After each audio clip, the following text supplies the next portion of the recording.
immense pride to announce the Union Home Minister and Minister of Cooperation, Shri Amit Shah Ji, is among us now. On behalf of the Republic Media Network, I extend our deepest gratitude to him. Our deepest gratitude to you, sir, for sparing your precious time to be here with us today.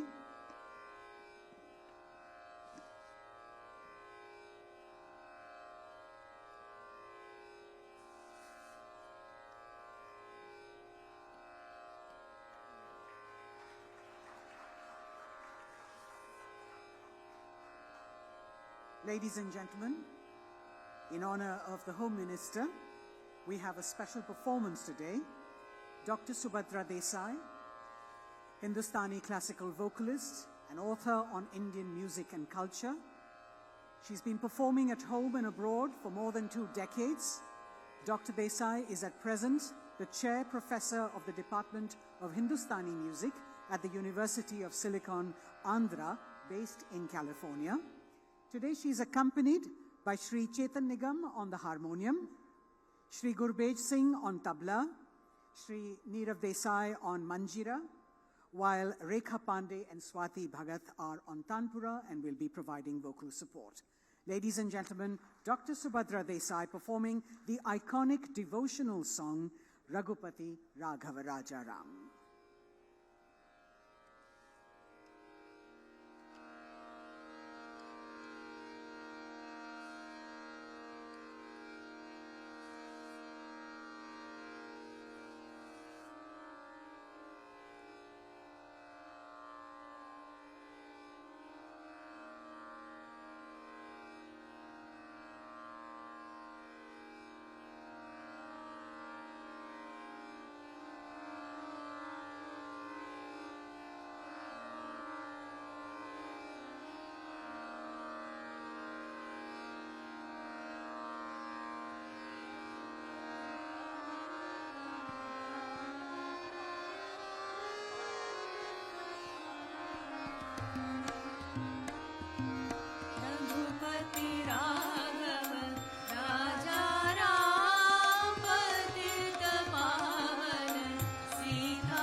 Raghupati Raghav राजा राम पतित पावन सीताराम रघुपति राघव राजा राम पतित पावन सीताराम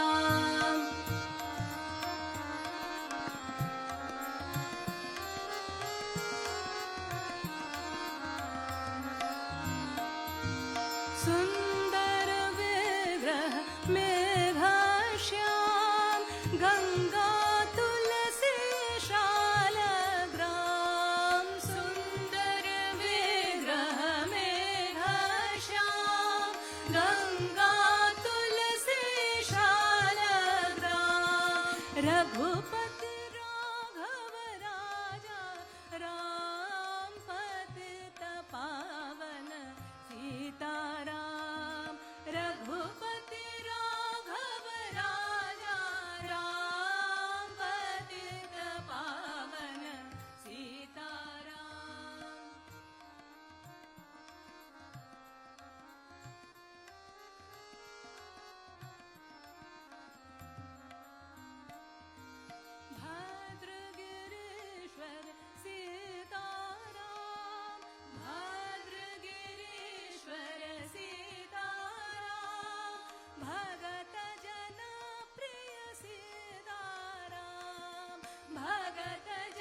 सीताराम रघुपति राघव राजा राम पतित पावन सीताराम रघुपति राघव राजा राम पतित पावन सीताराम रघुपति राघव राजा राम पतित पावन सीताराम रघुपति राघव राजा राम पतित पावन सीताराम रघुपति राघव राजा राम पतित पावन सीताराम रघुपति राघव राजा राम पतित पावन सीताराम रघुपति राघव राजा राम पतित पावन सीताराम पतित पावन सीताराम पतित पावन सीताराम।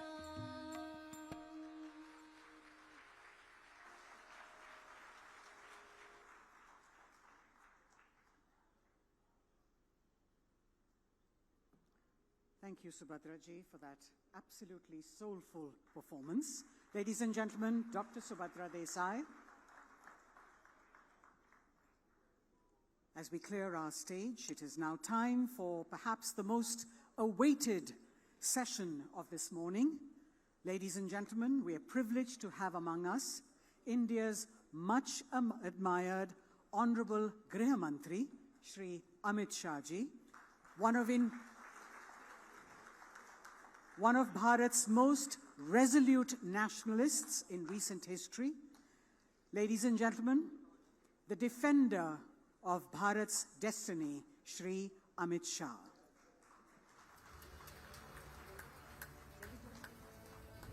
जय शिवाजी, जय जय जय जय जय भवानी। प्रचंड आवाज से बोलिए, भारत माता की, भारत माता की, भारतीय जनता पार्टी। जय श्री राम, जय जय श्री राम। हमने मानने वाले कहा था कि अयोध्या में राम मंदिर बनाएंगे और 22 जनवरी को वहां पर राम लल्ला विराजमान होगा।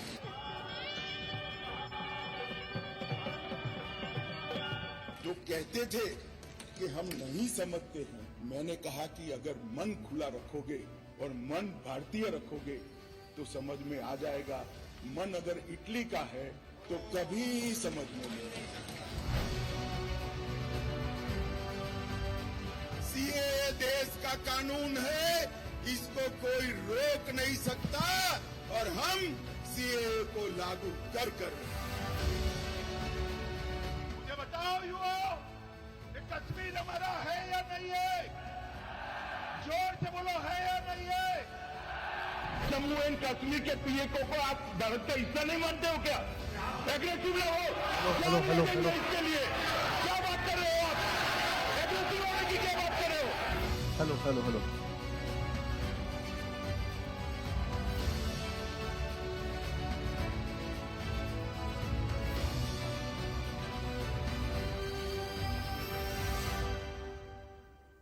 May I now invite Shri Amit Shah ji to join Arnab Goswami on stage for a brief interaction.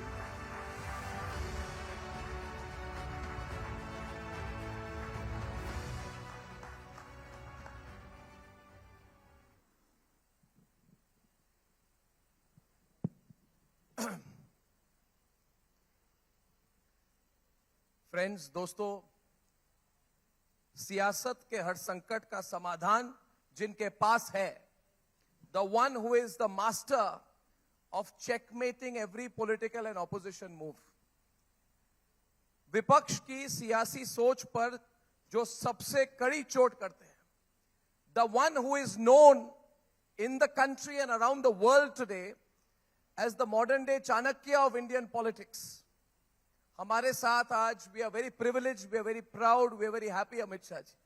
And we have waited for this a long time, that from your busy schedule, your very, very busy schedule, you have taken time to be with us at the Republic Network Summit. So, बहुत धन्यवाद, and let us start with a round of applause for it. Amit Shah ji, we are very happy today. We are very happy. बहुत सवाल हुए थे आज कि will he make it, will he come? He's so busy. There is a cabinet meeting. Prime Minister is in Jammu and Kashmir, but you are here, and we are very happy. And we want to speak to you openly. And a lot of people are watching this. आज हमारे सब channels में streaming सब लोग देख रहे हैं. So I'll start with my first question, Amit Shah ji.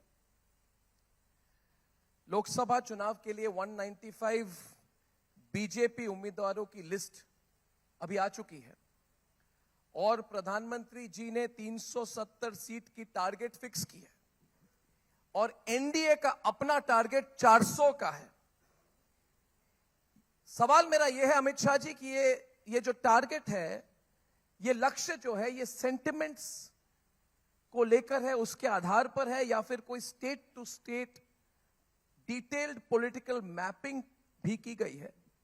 इस पर आप अगर कुछ हमारे साथ जानकारी हमें साझा करें तो we can start with that. देखिए, भारतीय जनता पार्टी राजनीति में विजय प्राप्त कर सत्ता प्राप्त कर लंबे समय तक सरकारें बनाने के लक्ष्य से नहीं है. हम राजनीति में जब से हमारी पार्टी की स्थापना हुई तब से आजादी के आंदोलन के वक्त से जो लोग भारत को जानते थे, उनकी कल्पना के भारत बनाने के लिए हम राजनीति में आए हैं. लाखों लोगों ने बलिदान ऐसे भारत के लिए नहीं दिया था जिसकी दुनिया में कोई पूछ न हो. ऐसे भारत के लिए नहीं दिया था जो असुरक्षित हो, अशिक्षित हो. इसका 2/3 हिस्सा दारुण गरीबी में अपना जीवन व्यतीत करता हो और विश्व में इसका कोई सम्मान न हो. ऐसे भारत के लिए आजादी का आंदोलन नहीं लड़ा गया था.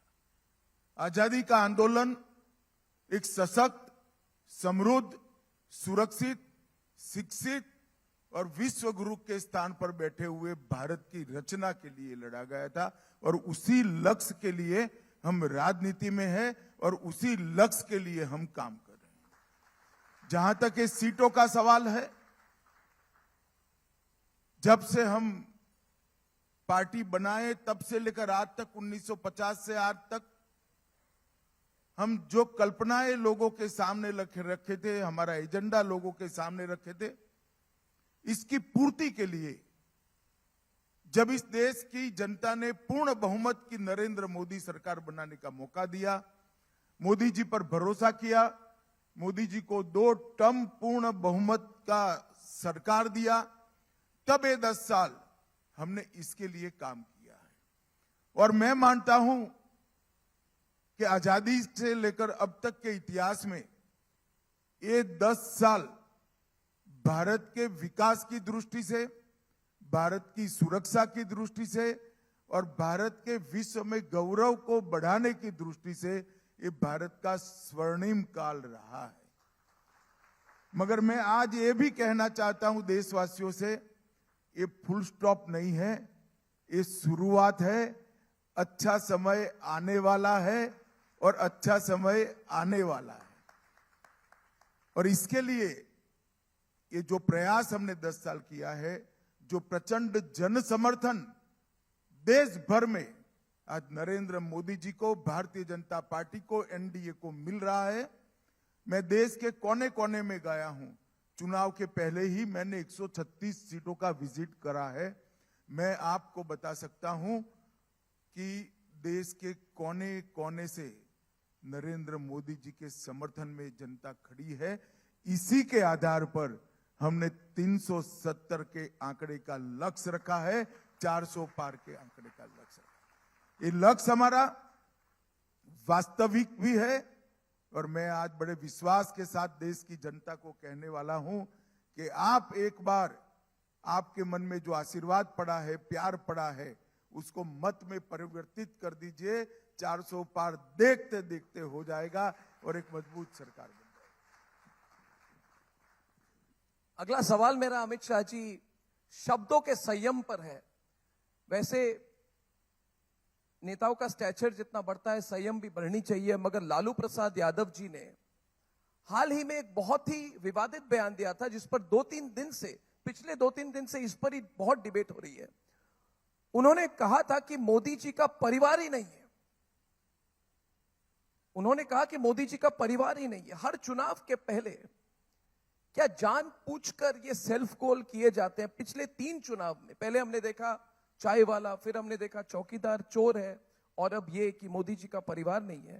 तो पिछले 3 चुनाव में कुछ ऐसे ही दिखने को मिला है। तो ऐसे विपक्ष पर आप क्या कहेंगे? देखिए, इस तरह की बातें वो ही लोग कर सकते हैं जिनके पास और कोई रास्ता नहीं बचा है। ऐसी ओछी बातें कर कर देश की राजनीति को, उसके स्तर को गिराने का जो काम कर रहे हैं, हर बार जनता उसका जवाब देती है। परंतु मैं एक बात बताना चाहता हूं, मैंने मोदी जी को बहुत करीब से देखा है, कई सालों से उनके साथ काम किया है। लालू जी ने 1 महीने में सही ही कहा है कि मोदी जी का कोई परिवार नहीं है। परिवार जिनका होता है वो बेटे बेटियों को प्रधानमंत्री बनाने का प्रयास करता है, मुख्यमंत्री बनाने का प्रयास करता है, सत्ता पर बिठाने का प्रयास किया है। इस व्यक्ति ने 40 साल से केवल और केवल देश की जनता के लिए काम किया है। 23 साल से मुख्यमंत्री और प्रधानमंत्री रहने के बाद भी मैंने एक दिन छुट्टी लेते हुए उनको नहीं देखा है।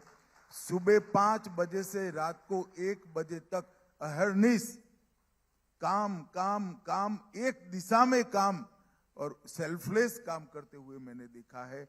और इसी का परिणाम है कि उनके नेतृत्व में इतनी बड़ी कैडर खड़ी हुई है, इतने सारे नेताओं की श्रृंखला खड़ी हुई है, एक मजबूत भारतीय जनता पार्टी खड़ी हुई है।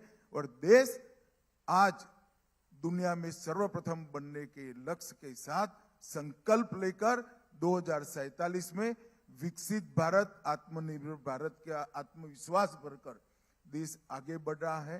पूरी दुनिया कोई भी समस्या हो, पर्यावरण की हो, आतंकवाद की हो, इथेनॉल ब्लेंडिंग की हो, या दुनिया में आए हुए विखवादों और विवादों की समस्या हो, हर समस्या में दुनिया राह देखती है। देश के प्रधानमंत्री नरेंद्र मोदी क्या कहते हैं, और जो कहते हैं वो ट्रेंड बनता है, जो कहते हैं उसको पूरी दुनिया स्वीकार करती है। और मैं मानता हूं कि लालू जी कभी ये राजनीति नहीं समझ पाएंगे, कि परिवारवादी पार्टियां कभी ये राजनीति नहीं समझ पाएंगी, क्योंकि इनके जीवन का लक्ष्य कभी भी देश नहीं रहा है, देश का गरीब नहीं रहा है, देश की जनता नहीं रही है, देश का सम्मान नहीं रहा है। उनका लक्ष्य केवल और केवल अपने बेटे बेटियों को राजनीति में उच्चस्थ स्थान पर बिठाना रहा है। वो सहन ही नहीं कर सकते कि एक गरीब घर का बेटा, चाय बेचने वाले का बेटा, जिसका कोई राजनीतिक बैकग्राउंड नहीं है, कोई जाति का बैकग्राउंड नहीं है, वो इतने बड़े देश का प्रधानमंत्री बनेगा, 2 बार बनेगा, 3 बार बनेगा और सफल प्रधानमंत्री बनकर देश को महान बनाएगा। वो सहन ही नहीं कर सकते। अमित शाह जी, एक गंभीर मुद्दा है जो इन्वेस्टिगेटिंग एजेंसीज, जो जांच एजेंसियों के साथ जो अभी हो रहा है, और ये सेंटर स्टेट रिलेशन से भी लिंक्ड है। हाल ही में बंगाल में संदेश खाली में ईडी की टीम जब गई तो उन पर हमला हुआ और हमलावर ने कबूला कि हां, हमने हमला करवाया, हमने लोगों को लेके हमने एक मर्डरस अटैक करने की कोशिश की इन्वेस्टिगेटिंग एजेंसीज पर। और ऐसे लोगों को समर्थन भी मिलता है वहां के जो रूलिंग पार्टी है स्टेट की। ईडी के समन भेजे जाते हैं मगर नेता हाजिर नहीं होते। इससे एक बुरा ट्रेंड देश पर भी जाता है। अरविंद केजरीवाल को अब तक 8 समन भेजे गए हैं, 8 समन। और कई राज्य ऐसे भी हैं जिन्होंने अपने रूल्स को चेंज करके सीबीआई को नहीं घुसने दिया। ये बहुत सीरियस मामला है और अगर ये झगड़ा और बढ़ जाए तो इसके बहुत इंप्लीकेशंस हो सकते हैं। तो आप इसको कैसे रोकेंगे? आप पत्रकार हो, आपको लगता है कि ये समस्या बहुत बड़ी हो जाएगी, देश गंभीर संकट में आ जाएगा। मुझे कोई डर नहीं है। डेमोक्रेसी में हर चीज का जवाब जनता दे देती है, जनता सब देखती है। अगर बंगाल में किसी के घर से 52 करोड़ रुपया इकट्ठा मिल जाता है, झारखंड में किसी के घर से 355 करोड़ रुपया कैश मिल जाती है, 25 मनी मशीन कैश गिनते गिनते गर्म हो जाते हैं और ये कहते हैं हम पर एक्शन न लो। क्या कह रहे हैं? मैं आपको बताना चाहता हूं कि यूपीए सरकार के खिलाफ 40 केस सिर्फ यूपीए को रजिस्टर करने पड़े। हम ऑपोजिशन में थे, संसद में मामले उठाते थे, पीआई लगाते थे, कोर्ट ऑर्डर करती थी, उनको जांच करनी पड़ती थी। उस वक्त तो आप ही सत्ता में थे भाई। और आज देश में अदालतें हैं। अगर किसी को अन्याय हो रहा है तो अदालत में जाइए, अदालत सुनेगी आपको। मगर वास्तविकता यह है कि 12 लाख करोड़ के घपले घोटाले कर कर अपने घर भर कर बैठे हुए लोग जांच से डरते हैं और इसीलिए ये हवा खड़ा करते हैं एजेंसियों का। मैं आज उनको कहना चाहता हूं, 12 लाख करोड़ के घपले घोटाले किए, सैकड़ों जांच आपके सामने हुई, जेल में जाना पड़ रहा है। 23 साल से नरेंद्र मोदी सत्ता पर है, मुख्यमंत्री भी रहे, प्रधानमंत्री भी रहे, 10 साल से हमारी सरकार है। एक चार आने का भी आरोप नरेंद्र मोदी पर हमारे विरोधी भी नहीं लगा पाए। हमने पारदर्शिता से शासन किया है। और मैं आज फिर से एक बार कहना चाहता हूं विपक्ष के मित्रों को, आपके खोखले प्रचार के साथ जनता आने वाली नहीं है। आप इससे एक्सपोज हो रहे हो, आप कानून का साथ नहीं दे रहे हो। अगर आपको कोई ग्रीवेंसेस है तो अदालतों में जाना चाहिए, वहां से प्रोटेक्शन लेना चाहिए। मगर आप कोऑपरेट नहीं कर रहे हो, वो तो ठीक नहीं हो रहा है। मैं किसी व्यक्ति के बारे में नहीं कह रहा हूं। जहां तक संदेश खाली का सवाल है, मैं मानता हूं संदेश खाली की घटनाओं ने बंगाल के शासन को 100% एक्सपोज कर रख दिया है। एक महिला मुख्यमंत्री के राज्य में जिस तरह से धर्म के आधार पर महिलाओं का शोषण हुआ है, वो सहन ही नहीं किया जा सकता। हम इसके खिलाफ लड़ेंगे, एड़ी चोटी का जोर लगाकर लड़ेंगे और बंगाल में हम परिवर्तन कर रहेंगे। आपने संदेश खाली पे जो कहा, इसके लिए बहुत बहुत धन्यवाद अमित शाह जी। सब लोग सुनना भी चाहते थे और आज आपकी जो मैसेज है बहुत क्लियरली जा चुकी है। मैं आपको कहना चाहूंगा कि संदेश खाली के महिलाओं के साथ जिस तरह का अत्याचार हुआ है, और ये अब नहीं, 1-2 महीने से नहीं, ये कई सालों से चल रहा है। और जब हमारी टीम भी वहां गई तो हमारे रिपोर्टर भी अरेस्ट हो गए और रिपब्लिक बांग्ला ने जब सच दिखाया तो हमको भी कुचलने की कोशिश की गई थी। मगर आपने जो आज मैसेज दिया है बहुत बड़ी बात है। बंगाल की परिस्थिति पर मैं चाहता हूं थोड़ा और आप बताएं, आप बंगाल की लॉ एंड ऑर्डर सिचुएशन पर संदेश खाली नहीं, इसको आप कैसे देखते हैं? हर दिन ऐसे न्यूज में इस तरह की घटनाएं आ रही हैं आजकल। देखिए, बंगाल एक बॉर्डर स्टेट है। हम सब जानते हैं कि घुसपैठ की समस्या सबसे ज्यादा अब कोई एक राज्य में बची है तो बंगाल में बची है। और मैं बिल्कुल विश्वास के साथ देश की जनता को तथ्यों के आधार पर बता रहा हूं कि बंगाल से जो घुसपैठ होती है वो स्टेट स्पॉन्सर घुसपैठ है। इसमें किसी को शंका रखने की जरूरत है। स्टेट स्पॉन्सर्ड इन्फिल्ट्रेशन, अपनी वोट बैंक की राजनीति को बढ़ाने के लिए, अपनी वोट बैंक को बढ़ाने के लिए राष्ट्रीय सुरक्षा को ताक पर रखा जा रहा है। ये बहुत गंभीर समस्या है और बंगाल की जनता भी उसको मान रही। मैं आज पूरे देश भर के लोगों को बताना चाहता हूं कि देश ने बंगाल के साथ खड़ा रहने की जरूरत है। वहां गंभीर समस्या है जी। ये बॉर्डर स्टेट को हम सब ने गंभीरता से लेने की जरूरत है। बंगाल में भी जागरूकता आई है। हम एक भी सीट नहीं थे, हम 18 जीते। इस बार हम 25 का आंकड़ा पार कर पूर्णता की ओर आगे बढ़ रहे हैं। हमारे 2 एमएलए थे, 77 बने हैं। मजबूत विपक्ष के रूप में हमारी भूमिका अदा कर रहे हैं। बंगाल में जो शासन है वो भ्रष्टाचारी है। बंगाल में जो शासन है वो धर्म के आधार पर एपीसमेंट करने वाला शासन है।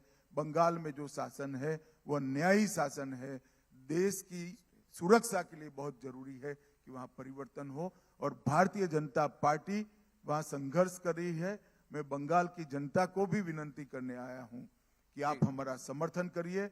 मोदी जी के नेतृत्व में बड़ी मजबूत प्रतिनिधित्व बंगाल से एक बार भेजिए। हम बंगाल को फिर से सोनार बांग्ला बनाना चाहते हैं, उसमें आपका साथ और सहयोग जी, चाहिए। ये बहुत बड़ी बात कही है आपने। दो हेडलाइन तो है। पहली बात उन्होंने कही कि सरकार की, राज्य सरकार की स्टेट स्पॉन्सर्ड इन्फिल्ट्रेशन है। ये बहुत बड़ी बात है क्योंकि हर बार स्टेट गवर्नमेंट कहती है कि बीएसएफ का दोष है। और दूसरी बड़ी बात आज आपने कही कि 18 नहीं 25 से ज्यादा 42 में से out of 42 more than 25 seats he says is going to be the target for the BJP in Bengal. That's a big headline. Amit Shah ji, Ram Mandir, धारा 370 और अब uniform civil code, one nation one law, ये ऐसा मुद्दा है अमित शाह जी, जब भी हम कोई हमारे नेटवर्क पे इस पर बात करते हैं, हर बार मिनटों के अंदर ये सब्जेक्ट ट्रेंड करता है। यानी कि बहुत मास सपोर्ट है। आप इधर ही हमारे ऑडियंस को पूछ ले, यूनिफॉर्म सिविल कोड के लिए टाइडल वेव ऑफ सपोर्ट है।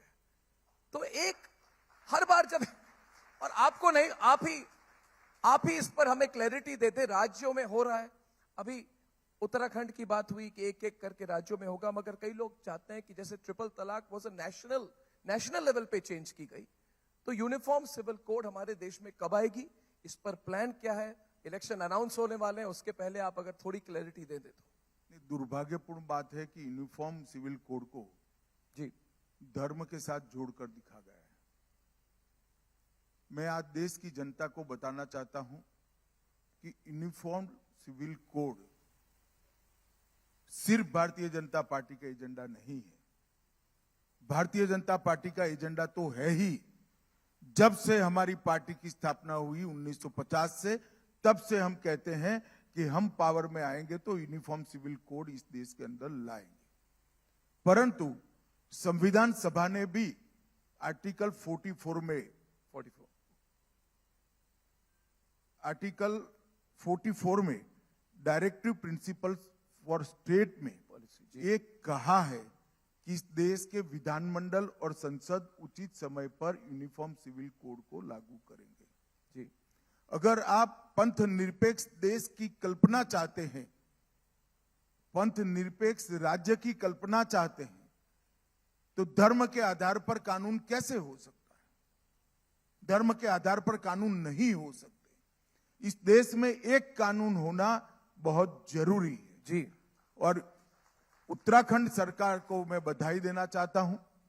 भारतीय जनता पार्टी की उत्तराखंड सरकार ने इसके लिए सुप्रीम कोर्ट की निवर्तमान न्यायाधीश के अध्यक्षता में एक कमेटी बनाई।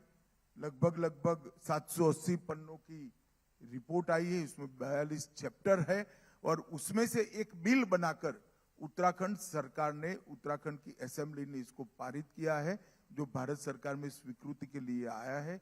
कुछ ही दिनों में इसको हम स्वीकार भी कर लेंगे और उत्तराखंड ऐसा राज्य होगा देश में जहां सबसे पहले यूसीसी लागू हो जाएगा। आपने जो सवाल किया कि देश भर में कब लागू होगा, राष्ट्रीय स्तर पर, जी, देखिए ये बहुत बड़ा सोशल रिफॉर्म है। यूनिफॉर्म सिविल कोड बहुत बड़ा सोशल रिफॉर्म है। हम डेमोक्रेटिक कंट्री है, लोकतांत्रिक देश है। इस देश में हर चीज पर बहस होनी चाहिए। ये जो यूसीसी का बिल उत्तराखंड सरकार ने कानून पारित किया है, जी, उस कानून की सोशल स्क्रूटिनी होनी चाहिए, इस कानून की लीगल स्क्रूटिनी होनी चाहिए और इस पर व्यापक बहस भी देश भर में होनी चाहिए। सभी दलों में भी होनी चाहिए, सभी धर्मों के मुखियाओं के बीच में भी होनी चाहिए। उसके बाद इसकी सोशियो लीगल स्क्रूटिनी के बाद कुछ टीथिंग प्रॉब्लम अगर आएंगे तो इसको दूर कर देश के सभी विधानमंडल इसको लागू करेंगे, ऐसा मेरा विश्वास है। परंतु मैं निश्चित रूप से देश की जनता को ये कहना चाहता हूं कि भारतीय जनता पार्टी मानती है कि कश्मीर से कन्याकुमारी और कामाख्या से द्वारिका तक इतने बड़े देश के हर चप्पे चप्पे पर यूनिफॉर्म सिविल कोड होना चाहिए और ये देश एक कानून से चले। तीसरे टर्म में हो जाएगा, तीसरे टर्म में हो जाएगा एक टारगेट। देखिए जी, मुझे ना टीआरपी बनानी है, ना मैं जोत से हूं। तो ये तो जनता को ही तय करने दीजिए आप। मैंने रोड मैप मेरी पार्टी का जो है वो बताया। क्या आपको लगता है, एक फॉलो अप सवाल, कि India can not be truly secular without uniform civil code? अगर हम सेक्युलर देश हैं, असली सेक्युलरिज्म तो तभी होगी when all the people of the country are governed by one law. क्या आप मानेंगे कि हम सेक्युलर तभी बन सकते हैं पूरी तरह से जब एक कानून बने सबके लिए? कानून के आधार पर कोई देश पंथ निरपेक्ष नहीं बन सकता। देश की जनता ही पंथ निरपेक्ष। हम सालों से पंथ निरपेक्ष रहे हैं। हमारे यहाँ धर्म हमेशा राज्य का विषय नहीं रहा है, धर्म व्यक्ति का विषय रहा है, और धर्म व्यक्ति को बड़ा बनाने की दिशा में ले जाता है। ये कभी राज्य का विषय हजारों साल से भारत में नहीं रहा है। ये हमें क्या पंथ निरपेक्षता सिखाएंगे? हम हजारों सालों से इसी तरह से जी रहे। परंतु डेमोक्रेटिक सेटअप के अंदर पूरे देश के लिए कानून होना बहुत जरूरी है, और मैं मानता हूं कि ये जितना हो सके उतना जल्द हो जाना चाहिए। मैं अपना एक इंटरप्रिटेशन करता हूं आपने जो कहा, क्योंकि मैं कई बार आपके साथ जो इंटरव्यू की थी 370 हटाने के पहले कई बार मैं पूछता था, और इसी फोर्स, इसी पैशन और इसी स्टाइल से वो कहते थे कि हम पूरी तरह से कमिटेड है। और मुझे अभी भी याद है अमित शाह जी कि जिस सुबह 370 और 35A को अबॉलिश की गई, उस सुबह तक लोग कह रहे थे कभी नहीं हो सकता है, कश्मीर जल जाएगा। मुझे आज लग रहा है आप उसी फोर्स और पैशन के साथ यूनिफॉर्म सिविल कोड के बारे में कह रहे हैं, और हमें अभी भी उम्मीद है कि ये अर्णव बाबू का इंटरप्रिटेशन है। नहीं, मुझे देखिए अमित शाह जी, देखिए मैं थोड़ा इनफॉर्मली आपको कहना चाहता हूं, जिस दिन आप तो सरकार के बिल्कुल अंदर हैं, आप सरकार चलाते हैं, बाहर के लोग कोई विश्वास नहीं कर रहे थे कि इतना बड़ा चेंज हो सकता है। और आपकी क्लिप जो अभी हमने प्ले की, जो वायरल हुई और अभी तक वायरल है, आपको पता है, वो पाकिस्तान वाली क्लिप की, वो ये किसी ने विश्वास नहीं किया था। मुझे लगता है चेंज तो आप ला सकते हैं, and I think you will bring the change on uniform civil code. चले, आपकी शुभकामनाओं के लिए धन्यवाद। अमित शाह जी, बंगाल में ही नहीं पूरे देश में, गृह मंत्री जी, CAA कब लागू होगा? क्योंकि अब मॉडल कोड ऑफ कॉन्डक्ट कभी भी लागू हो सकता है, और आपका बयान भी आ चुका है कि CAA लागू होकर रहेगा। तो इस पर कोई टाइमलाइन आप कह सकते हैं कि कब होगा? मैं फिर से कहता हूं, CAA ये देश का कानून है, पत्थर पर लकीर है, ये वास्तविकता है, ये लागू होगा ही होगा, और इस चुनाव के पहले होगा। इस चुनाव के पहले होगा, इस चुनाव के पहले होगा। ये बहुत बड़ी बात कही है आज। मैं तो ये कह सकता हूं कि ये हाहाकार हो गई आपने जो बात अभी कही है। गृह मंत्री जी ने बहुत बड़ी बात हम सबके सामने प्रणव जी, तालियां बज गई, कोई धमाका नहीं। ये बात मैं 10 बार बता चुका हूं। नहीं, मगर आप चुनाव के पहले CAA लागू होगा।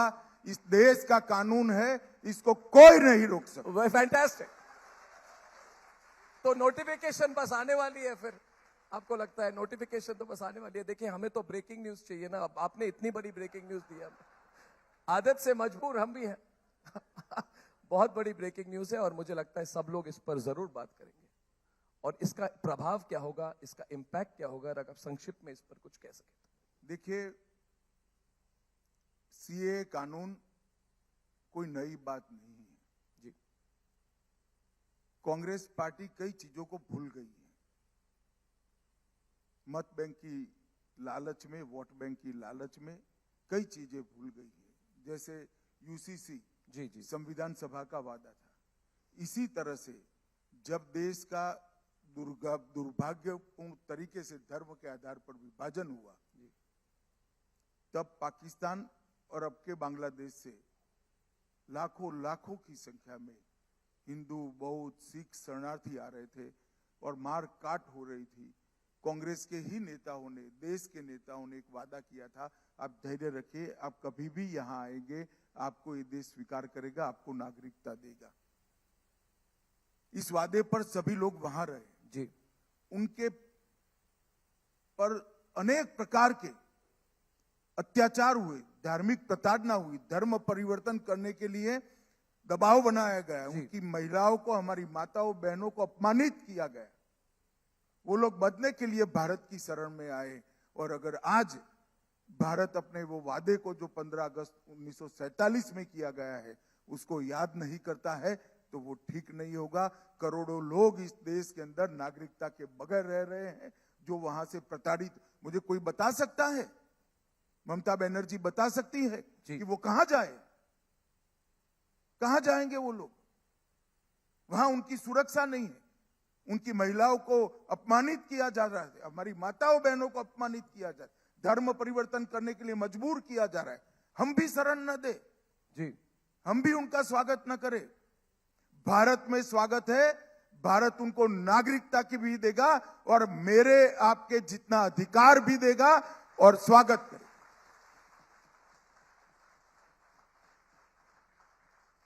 इतनी खुलकर बातचीत हो रही है, लोग कह रहे हैं सरकार मीडिया से बात नहीं करती, बहुत एक एक न्यूज पॉइंट हमें मिल रहे हैं, वी आर वेरी हैप्पी। तो अमित शाह जी, आप बहुत डायरेक्टली बात कर रहे हैं, बहुत खुलकर बात कर रहे हैं और ये इसके लिए हम बहुत ग्रेटफुल है। अमित शाह जी, ये देश में बंटवारे की राजनीति पर सवाल है, ये बहुत डिबेट हो रहा है।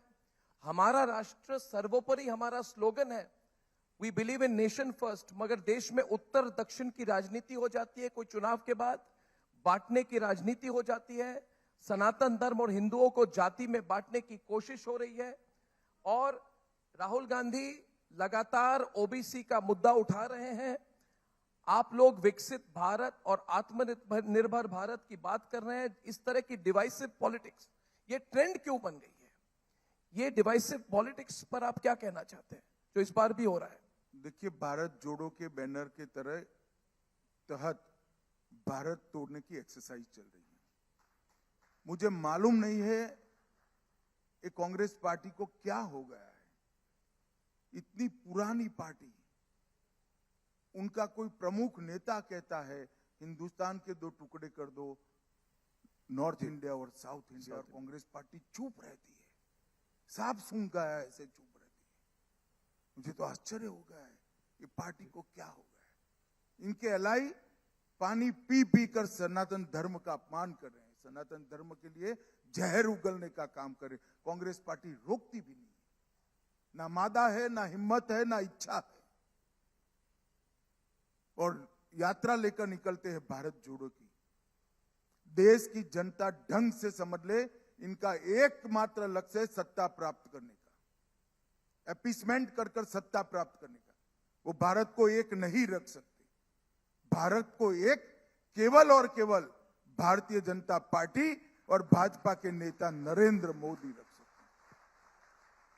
और मैं देश की जनता को अपील करना चाहता हूं कि जिन लोगों ने भारत को तोड़ने की बात करी है, जिन लोगों ने विश्व के सबसे पुराने धर्म के पुरानी संस्कृति को और पुरानी परंपराओं को अपमानित करने की बात की है, इनको देश की जनता को पहचान लेने की भी जरूरत है और दंडित करने की भी जरूरत है। आने वाले चुनाव में मैं चाहूंगा कि कांग्रेस के नेता अगर हिम्मत है तो इनके भारत तोड़ो की ये सारी घटनाओं का रिपीटेशन चुनावी मंच पर से करें। वो कोई नेता के मुंह से कुछ निकल गया इसका खंडन भी नहीं करते, पार्टी को अपने आप से अलग नहीं करते हैं। इसका मतलब आपकी पार्टी का एजेंडा ही ये है, आपकी पार्टी का उद्देश्य ही है। और ओबीसी के लिए तो बोलने का कांग्रेस पार्टी को अधिकार ही नहीं। कांग्रेस पार्टी है जिसने इस देश के पिछड़ा वर्ग को सबसे ज्यादा अन्याय किया। 50 साल तक काका साहब कालेलकर कमीशन की रिपोर्ट को आप दबाकर बैठ गए, इसके बाद मंडल कमीशन की रिपोर्ट को आप दबाकर बैठ गए। जब मंडल कमीशन लागू हुआ देश में, राजीव गांधी ने 1 घंटा और 40 मिनट इसके विरोध में भाषण किया था। कांग्रेस पार्टी 55 साल तक सत्ता पर रही, कभी भी ओबीसी को संवैधानिक स्टेटस नहीं दिया, ओबीसी आयोग की रचना नहीं की, नीट की और केंद्र सरकार की परीक्षाओं में ओबीसी को आरक्षण नहीं दिया। ये सारा काम हुआ नरेंद्र मोदी के नेतृत्व की भारतीय जनता पार्टी की सरकार में, और एकमात्र सरकार है जिसमें 27 ओबीसी मंत्री बैठे हैं। और राहुल गांधी देश को ज्वाइंट सेक्रेटरीज गिना रहे हैं, सेक्रेटरीज गिना रहे हैं जी। मैं इनको बताना चाहता हूं, अभी जो भारत सरकार में सेक्रेटरी बना है वो आपके शासन में भर्ती हुआ है, वो प्रमोट होते होते यहां सेक्रेटरी बना है। आप हमें क्या दोष रहे हो? इनको देश का प्रधानमंत्री ओबीसी है वो दिखाई नहीं पड़ता, देश की कैबिनेट में 27 मंत्री है वो दिखाई नहीं पड़ते। किसी एनजीओ ने पकड़ा दिया कि इतने सेक्रेटरी ओबीसी है, वो रटे जा रहे हैं। और देश की जनता भी बहुत एंटरटेनमेंट के भाव से उनको सुन भी रही है। मगर वास्तविकता देश की जनता भी जानती है कि ओबीसी का, पिछड़ा वर्ग का जितना विरोध कांग्रेस पार्टी ने किया है, अन्याय जितना कांग्रेस पार्टी ने किया है, इतना किसी और राजनीतिक दल ने नहीं किया। अगला सवाल आपके मंत्रालय से जुड़ा हुआ सवाल मेरा यह है कि पिछले 5 साल में गृह मंत्रालय ने FCRA यानी कि फॉरेन कंट्रीब्यूशन रेगुलेशन एक्ट को लेकर बहुत सख्त कार्रवाई की है। होम मिनिस्ट्री का अपना डेटा है कि 16,000 एनजीओ जो है उनके FCRA लाइसेंस को कैंसिल किया गया है। उसके साथ साथ टेरर फंडिंग, एनजीओ फंडिंग पर रोकने की कोशिश हुई है, लेकिन शायद पूरी सफलता नहीं मिली। इसके पीछे स्ट्रेटेजी क्या है? एक तो जो ओवरग्राउंड और अंडरग्राउंड सेल होते हैं, नेक्सस है, इसके फॉर्मूले को तोड़ने की कोशिश है या एनजीओ को टारगेट किया जा रहा है, वो कहते हैं। तो इस पर अगर आप देखिए अपनी अटल जी, आप दो चीजों को मिक्सअप कर रहे हैं। अच्छा, FCRA को हमने कानून में परिवर्तन किया। कानून को में परिवर्तन करने का हमारा उद्देश्य था कि FCRA का उपयोग कर विदेशों से चंदा लाकर, डोनेशन लाकर इस देश की डेमोग्राफी को बदलने का प्रयास नहीं होना चाहिए। एक, सेवा के लिए अगर कोई पैसा भेजता है, सेवा कार्य के लिए करता है, व्यक्ति समूह के उत्थान के लिए भेजता है, तो उसका स्वागत है। हमने कठोर नियम बनाए, ऑडिट कंपलसरी किया और ऑडिट को रेगुलर किया। इसके आधार पर ये सारे रजिस्ट्रेशन कैंसिल हुए हैं। कुछ लोगों ने तो 16,000 में से 12,000 लोगों ने स्वतः ही कैंसिल करा दिया। भारत सरकार ने नहीं किया है, वो स्वतः विड्रॉल का अर्जी डाले हैं। तो 4,000 ऑडिट के आधार पर कैंसिल किए हैं। तो जो लोग हाय तौबा करें, उनको मेरा यही कहना है कि कानून की परिधि में रहकर कोई भी व्यक्ति कितना भी चंदा विदेश से लाए, भारत सरकार को कोई आपत्ति नहीं है। वो देश के नागरिकों के और देश के समाज के उत्थान के लिए खर्च होना चाहिए। देश की जनसांख्यिकी बदलने के उद्देश्य से खर्च नहीं होना चाहिए। अगर जनसांख्यिकी के बदलने के उद्देश्य से खर्च होगा तो हम कठोर से कठोर कार्रवाई करेंगे, इसमें हमारे मन में कोई कंफ्यूजन नहीं। जहां तक टेरर फंडिंग का सवाल है, 1914 से हमने टेररिस्ट एक्टिविटी और टेररिस्टों के इकोसिस्टम को ध्वस्त करने के क्रमबद्ध कदम उठाए हैं। हमने NIA को, ED को, दोनों को टेरर लिंक्स, हवाला के जरिए पैसा आने वाले टेरर फंडिंग और नार्को टेरर लिंक्स को पकड़कर उसको खत्म करने की दिशा में एक्टिव किया है। सैकड़ों रेड्स हुई हैं और बहुत कठोरता के साथ उनके फंडिंग के फ्लो को बहुत पतला करने का काम भारतीय जनता पार्टी की नरेंद्र मोदी सरकार ने किया है। ऐसी चीजें जो सार्वजनिक चर्चा में नहीं आती है, मगर मैं कहता हूं कि मोदी जी की सरकार की बहुत बड़ी सफलता है कि हमने टेररिज्म के लिए आने वाले फंड को लगभग सूखा नहीं दिया है, समाप्त कर दिया है। ये हमारी बहुत बड़ी सफलता। इसी से जुड़ा सवाल कि नक्सलवाद से भारत को और भारत के लोगों को संपूर्ण छुटकारा कब मिलेगा? देखिए, मैंने कहा है, पहले भी कहा है कि 3 साल के अंदर, आने वाले 3 साल के अंदर, इसका मतलब मोदी 3 में देश नक्सलवाद से पूर्णतया मुक्त हो जाएगा। इसमें कोई संशय रखने की जरूरत 3 साल। अमित शाह जी, एक ट्रेंड और एक है, और ये इसको लाइटली भी लिया जा सकता है, मगर मैं इसको सीरियसली लेता हूं क्योंकि वी आर नेशनलिस्ट, हम राष्ट्रवादी हैं। मगर आजकल एक ट्रेंड बना है कि भारत एक राष्ट्र नहीं है। ये कॉन्सेप्ट लोग इलेक्शन रैलीज में स्टेट लीडर्स बोल रहे हैं। अभी जैसे डीएमके के ए राजा ने कहा, India is not a nation. मैं हिंदी में इसका, India is not a nation. Aruna Babu, आप लोग इससे डर सकते हो, मैं नहीं डर सकता। नहीं, डरने की बात ये नहीं। देश सालों से चल रहा है, दुनिया का सबसे पुरानी सभ्यता है। इस देश को ऐसे कुछ लोग बोलकर कुछ नहीं बिगाड़ सकते।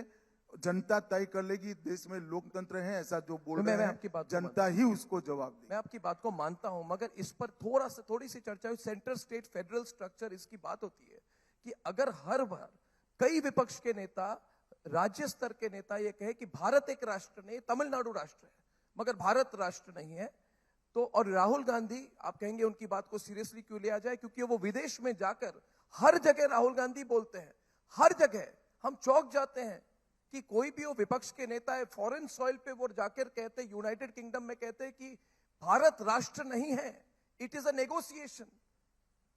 और ये सीरियसली बात, इस पर मतलब इस पर रिस्पॉन्ड कैसे किया जाए या इसको इग्नोर किया ऐसा जाए? है अर्णव जी, इसमें जनता को रिस्पॉन्ड करने की जरूरत नहीं, कांग्रेस पार्टी ने रिस्पॉन्ड करने की जरूरत है। नेता बदल दे, बाकी कुछ करने की जरूरत नहीं। अमित शाह जी, आजकल हर जगह और एक चर्चा है कि India does not have an opposition. As the master strategist of the Bharatiya Janata party, and we must compliment Amit Shah ji for building what is the world's largest political party. और मुझे अभी भी याद है, एक बार मैं इन्हें मिलने गया था तो इन्होंने मुझे आंकड़े दिखाए थे और समझाया था कि ऐसे within this few months इस प्लान के साथ कार्डर बेस, मेंबरशिप बेस बना के we will make BJP the largest political party on earth, and he has achieved it. तो Amit Shah ji, that is very good, but कभी कभी ऐसा in a democracy is it not a genuine worry कि मतलब कि देश में एक स्ट्रॉन्ग ऑपोजिशन राष्ट्रीय स्तर पर नहीं है? एज अ पॉलिटिकल एनालिस्ट आप कैसे देखते हैं इसको? ऐसा है, मैं भी मानता हूं देश में मजबूत विपक्ष होना चाहिए जी, मगर मैं नहीं बना सकता। सत्ताधारी पक्ष और विपक्ष की रचना संवैधानिक है, वो देश की जनता बनाती है। हम भी विपक्ष में बैठे हैं, जनता ने हमें विपक्ष बनाया था, आज जनता ने हमें अधिकार दिया है। तो विपक्ष को मजबूत बनाना या निर्बल बनाना उनके काम के आधार पर देश की जनता तय करती है। कोई सरकार तय नहीं कर सकती, कोई पार्टी तय नहीं कर सकती। हम संवैधानिक व्यवस्था से जीने वाला राष्ट्र है। मैं इतना ही कर सकता हूं कि विपक्ष निर्बल हो तो भी भारतीय जनता पार्टी हर रोज आत्मचिंतन करती रहे, हमारे अंदर अहंकार न आए, हमारे यहाँ पर भ्रष्टाचार न आए, हमारे यहाँ परिवारवाद न आए, और हम लोकतांत्रिक मूल्यों को संभाल कर इसका जतन कर कर आगे बढ़ते रहें। हम इतना ही कर सकते। विपक्ष को मजबूत करना, रखना, नहीं रखना, ये सब देश की जनता को तय करना है, सब पार्टियों का परफॉर्मेंस देखकर।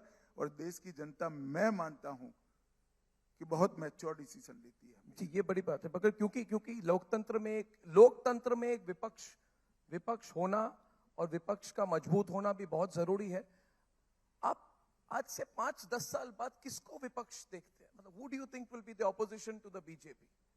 देखिए, इतना दूर का आकलन कोई नहीं कर सकता, सिर्फ करने के खातिर कोई कर सकता है। देश में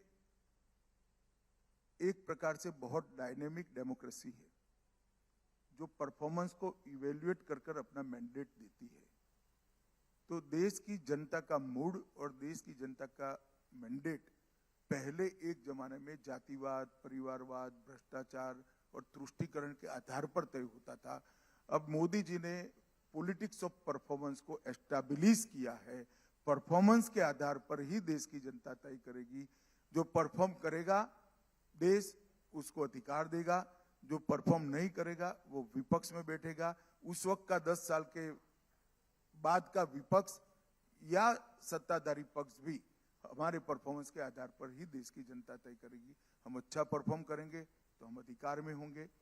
हम में पैदा हो रही बुराइयों को अगर हम कंट्रोल नहीं कर पाएंगे तो विपक्ष अधिकार में होगा। वो 10 साल के बाद देश की जनता। मगर जी, 10 साल आपने पूछा है, इसलिए मैं मेरा एक आकलन कह रहा हूं, 10 साल तक तो मोदी ही है। हेडलाइन 10 साल तक मोदी जी हैं।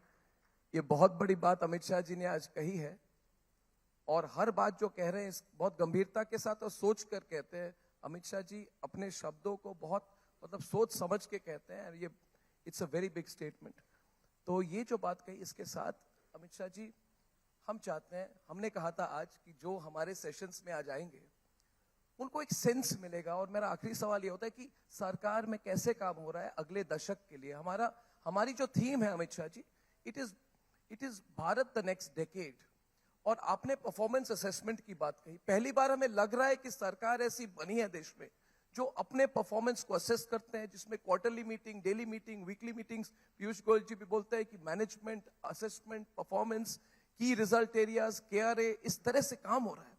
तो आप अगर एक थोड़े एज एन इनसाइडर आप एक सेंस दे सके कि काम कैसे हो रहा है और किस विजन के साथ हो रहा है, तो विल बी वेरी ग्रेटफुल। देखिए, आजादी के अमृत महोत्सव का मौका जी।